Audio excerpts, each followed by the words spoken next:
s'il y a un en avant, c'est ça plein avant, point. Sud Radio, la radio du rugby. Des millions, vous êtes charmante. Vous voyez ce que ça fait déjà 1 million, Larmina? Où est l'argent? Où est l'argent? C'est mon peu de mort, c'est rien, chien. En fait, j'ai retiré de l'argent. Amis, ouvrez vos cœurs, non n'ayez pas peur, l'argent ne fait pas le bonheur. Shut up and take my money.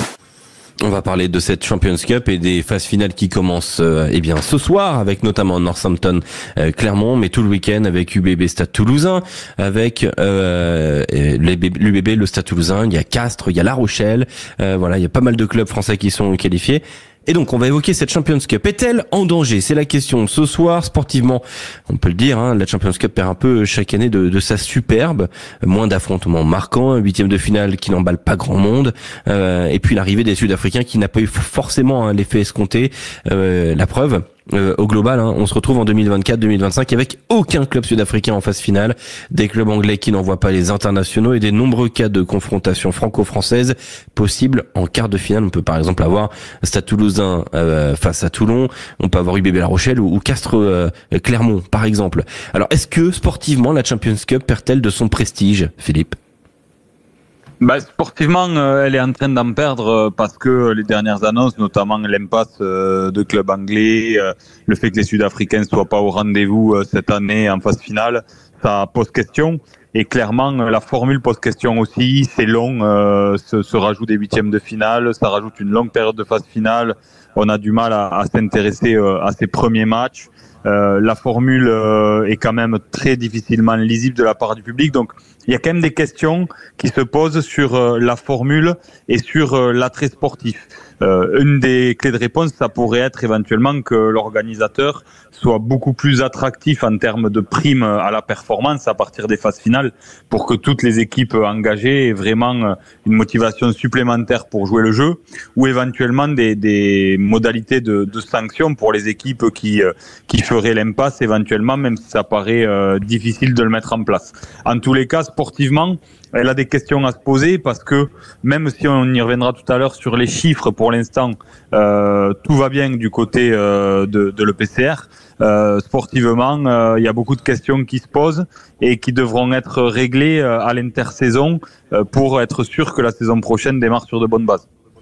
Oui, parce que quand on regarde un petit peu les précédents vainqueurs quand même de cette Champions Cup, on est sur 4 clubs français en fait, enfin sur 4 victoires françaises, le Stade Toulousain en 2021, La Rochelle en 2022-2023 et le Stade Toulousain en 2024. Et puis avant ça, il y avait eu une grosse hégémonie anglaise avec les Saracens qui ont gagné à 2 reprises en 2016 et 2017, le Leinster en 2018 et les Saracens à nouveau en 2019. Mais c'est vrai que depuis quelques années, et entre ça, Exeter en 2020. Mais c'est vrai que Philippe, depuis quelques années, cette sensation que c'est désormais la France qui prend cette Champions Cup avec le plus de sérieux et l'arrivée des clubs sud-africains censés relancer un peu cette dynamique sportive qui avait tendance à aller vers le bas. On peut le dire, là pour le moment, l'effet n'est pas là. Alors, est-ce qu'on arrive sur la fin du test ou est-ce qu'on peut déjà statuer d'un échec, Philippe Spanghero, de l'arrivée des clubs sud-africains? Non, je crois que c'est difficile d'être aussi radical sur l'échec parce que d'abord, ça fait peu de temps, le temps d'acclimatation à ces nouvelles compétitions pour les Sud-Africains, il n'est pas neutre. Alors, on le répète, mais on l'a déjà dit souvent, mais c'est important de le repréciser. En fait, les Sud-Africains, ils participent aux compétitions de l'EPCR par le biais de l'URC. Dans le cadre du règlement de l'URC, il est dit qu'en fonction de votre classement, ceux qui sont, je crois, c'est les 8 premiers, participent aux compétitions. Et donc, aujourd'hui, les Sud-Africains sont devenus partie prenante de l'URC. Donc, le PCR n'a pas son mot à dire sur la participation ou pas des Sud-Africains. Le PCR a un engagement avec des championnats, des ligues et des fédérations, dont l'URC, et donc il n'a pas son mot à dire sur le choix de l'URC d'avoir intégré les Sud-Africains. Donc maintenant, ils sont là. C'est pas le PCR qui a choisi ça. C'est le PCR qui a subi ça, si on peut parler de subir, par le choix fait par l'URC d'intégrer les Sud-Africains. Maintenant, ils sont là et c'est amené à durer. Donc, d'un point de vue sportif, il faut à tout prix que les Sud-Africains amènent une plus-value à cette compétition européenne. Visiblement, ceux qui participent à l'URC disent que c'est le cas, sportivement, médiatiquement et économiquement, et on y reviendra tout à l'heure, mais même si sportivement c'est pas tout à fait ça encore avec les Sud-Africains, il en reste pas moins que économiquement, ça tire aussi l'économie de l'EPCR et de ses compétitions vers le haut. Ça peut en tout cas effectivement l'amener vers le haut. Alors quand on regarde justement un peu cette Champions Cup avec le regard français, on se dit que forcément elle est très intéressante parce que on a la sensation que par exemple cette année, seuls les clubs français et le Leinster semblent en mesure d'avoir la largeur d'effectifs pour la jouer à fond. On peut peut-être mettre une petite pièce sur un ou deux clubs anglais, mais ça me paraît quand même assez compliqué. Et du coup sportivement, du regard français, elle est quand même plus facile à atteindre cette victoire dans cette compétition. Plus facile, c'est un grand mot quand même, Philippe, mais le titre est peut-être moins un exploit qu'il y a 10 ans, 15 ans. Ouais, c'est vrai qu'on peut se poser la question vraiment quand on se retourne sur l'histoire de cette compétition depuis la fin des années 90. Il y a eu au début une vraie bataille sportive qui donnait vraiment de l'épaisseur à cette compétition, notamment entre les Anglais et les Français. Après, il y avait encore une bribe de rugby gallois, notamment la première finale qui a vu s'opposer le Stade Toulousain et Cardiff, qui était encore une grosse écurie. Et puis ensuite, ça a été vraiment une hégémonie française-anglaise. Et puis ensuite, il y a les Irlandais qui ont émergé. Il y avait le Munster d'abord et puis le Leinster ensuite. Et donc, c'est revenu après un peu à la main des Anglais. Et donc, finalement, quand on regarde ça, on se dit, avec la parenthèse irlandaise, finalement, il y a une dizaine de pays engagés dans cette compétition, mais finalement, il y en a que 2 ou 3 qui peuvent y prétendre tous les ans. Et encore, quand on dit 3, c'est assez, on va dire, ambitieux. Donc, c'est clair que ça amène des questions sportivement, parce que dans tous les grands championnats, dans tous les grands sports, pour qu'il y ait un attrait sur la durée de la part du public, de la part des sponsors, il faut qu'il y ait vraiment du suspense jusqu'au bout dans la course au titre. Alors, quand je parle du suspense, je parle du suspense entre pays.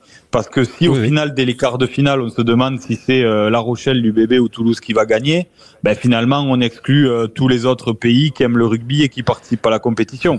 Donc, l'enjeu, c'est de garder tous les amateurs de rugby de l'hémisphère nord concernés par cette compétition. Voilà. Après, ce qui est surprenant, c'est que pour basculer sur les chiffres quand même, qui montrent que... on y arrive. Je vais juste donner une petite stat aux auditeurs. Depuis 2013, et ce Toulon-Clermont, qui restera d'ailleurs dans les mémoires, ce 16-15 à la Viva Stadium, depuis 2013, une seule finale a été jouée sans un club français. Une seule. Vous vous rendez compte? C'était en 2019, Saracens-Leinster. Sinon, toutes les finales ont impliqué un club français entre 2013 et 2024. Donc sur 11 éditions, c'est quand même absolument énorme. Ça montre à quel point les clubs français sont toujours au rendez-vous de cette Champions Cup. Parce que parlons économiquement maintenant, Philippe, cette Champions Cup, elle fait le bonheur du rugby français. Mais alors pourquoi ? Elle fait le bonheur du rugby français. Alors, je le répète, le problème, en fait, de nos organisations, c'est que la prime au succès sportif, pour moi, elle n'est pas assez importante. Après, ça s'explique par le fait qu'on n'a pas l'économie qui le permet. Mais en fait, il faudrait avoir des carottes financières beaucoup plus importantes à chaque fois que les équipes passent des tours. Donc, c'est pas tant sur la performance sportive qu'elle est importante pour les grands clubs français, c'est plutôt sur les revenus annexes. Parce qu'aujourd'hui, quand vous regardez les affluences moyennes, et c'est ce qui explique aussi la bonne santé de l'EPCR, vous avez des affluences moyennes qui sont en hausse, c'est très important, les chiffres. Aujourd'hui, vous avez déjà 1 million de spectateurs qui se sont rendus dans les stades sur la phase de poule. L'année dernière, c'était 1,5 million à la fin de la compétition. Donc là, on peut imaginer que cette année, avec les phases finales qui arrivent et les clubs français engagés qui drainent des grosses affluences, le PCR va exploser les compteurs. Donc les chiffres en termes d'affluence dans les stades, ils sont très élevés et ils sont en grande partie dus aux clubs français et aux clubs sud-africains aussi sur les phases de poule. Mais aux clubs français, je pense notamment aux clubs qui ont une vraie histoire avec cette compétition. C'est bien sûr Toulouse principalement parce que c'est ceux qui la jouent depuis le plus longtemps. Et puis plus récemment, vous avez l'UBB et La Rochelle. Et quand vous avez des locomotives pareilles qui font des guichets fermés dans des stades de 30-35 000 personnes, forcément, ça tire votre compétition vers le haut et ça tire l'économie de ces clubs-là vers le haut parce que ça rajoute des matchs, ça rajoute de la billetterie, ça rajoute des recettes de sponsoring et de relations publiques de façon très importante à chaque tour. Une qualification en Champions Cup, ça rapporte combien, Philippe Spanghero? Vous êtes un club français, vous accrochez cette 8e place, vous êtes donc en Champions Cup. Combien vous avez de plus dans votre budget? Alors honnêtement, j'ai pas les chiffres pour le dire dès qu'on passe un tour parce que c'est très peu significatif. C'est vraiment quand vous commencez à rentrer dans le dernier carré des demi-finales que ça devient intéressant parce que il y a plusieurs primes qui viennent se greffer. Mais on va dire, allez, pour aller au bout, si vous êtes champion, la prime pure de titre de la part de l'EPCR, c'est autour d'1 million d'euros. Si vous voulez, en direct, je parlais. C'est donc pas mal, hein. C'est quoi, c'est un 8e, un 9e du salary cap, quand même? Oui, c'est un 9e du salary cap si tu le traites sur la base du salary cap, mais si tu le remets en perspective d'un budget global de club de fonctionnement aux alentours de 40 millions pour les gros clubs, 3%, c'est peu. Donc après, je le répète, l'intérêt pour eux, il est surtout sur l'indirect, c'est-à-dire tous ces matchs que tu reçois avec toute la billetterie qu'il y a autour, toutes les relations publiques. Et là, quand tu mets les chiffres bout à bout, cette compétition, elle a pour le coup un vrai impact économique. Mais voilà, l'enjeu, c'est aussi que les équipes aient vraiment envie de la jouer et que pour l'organisateur, ils arrivent dans les années qui arrivent à rendre la formule très lisible, à régler leurs problématiques de phase finale. Parce que changer cette formule.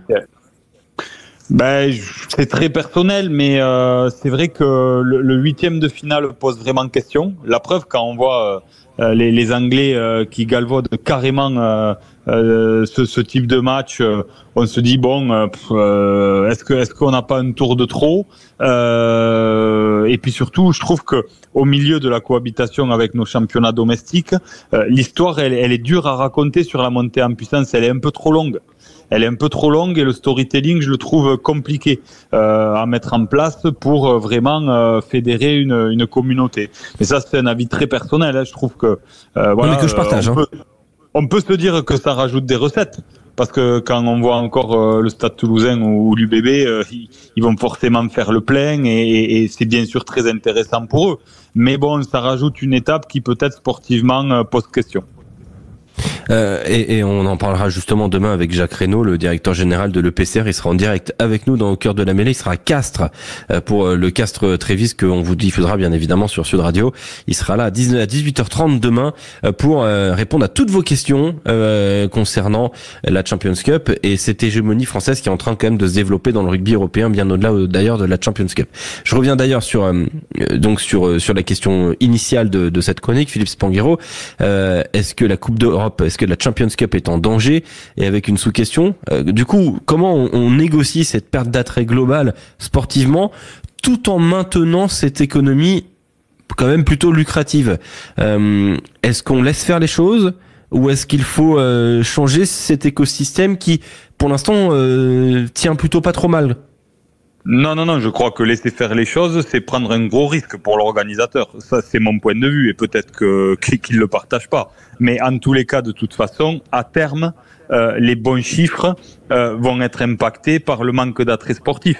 Ils ont des questions à se poser sur les formules et sur la façon d'inciter les équipes à jouer la compétition pleinement. Si trop d'équipes galvaudent cette compétition et que très vite dans la compétition, il y a trop peu d'équipes qui sont susceptibles de la gagner, ça va forcément impacter à terme les finances. Aujourd'hui, c'est pas du tout le cas. Ils ont encore de la visibilité parce qu'ils ont signé des programmes marketing avec de gros sponsors sur du pluriannuel.